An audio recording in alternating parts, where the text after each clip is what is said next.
try and lighten the tone somewhat. Do you have... I mean, that was me being upbeat. Oh, right. Okay. Do you have much sort of hope or faith that things could be different, that we could sort of turn a corner in terms of the media landscape? I think that there's a huge hole in the media landscape.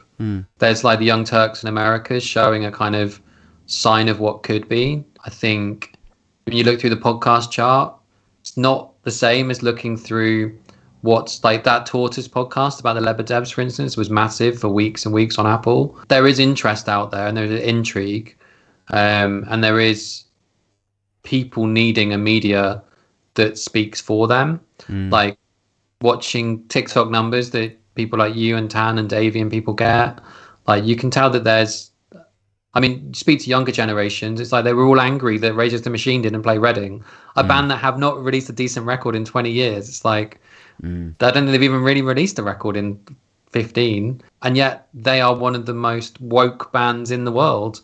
If you think about it, like that was my fast track into anti-capitalism at a very young age, and then very quickly became very capitalist. I mean, as much as you can be. Yeah. Without hating yourself completely. It's like the I'm not really the I think there's enough broken in the system now that I think it's very difficult for anyone to not look at it critically and look for hope and answers. At the extremes, you've got Extinction Rebellion, but every time there's a petition about something that's not that ridiculous, like 1 million people will sign up to it.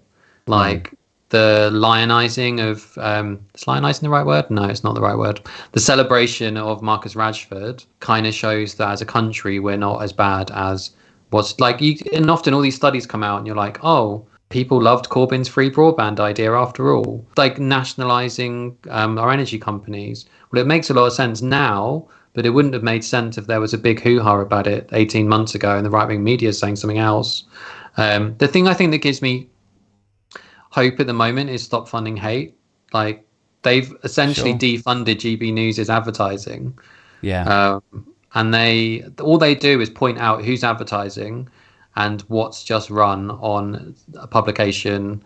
And then often we'll find, look, your corporate campaign saying that you're behind LGBT rights, and yet here's an editorial which is completely against your brand values that your advert's in the same magazine as, you are funding this hate preaching.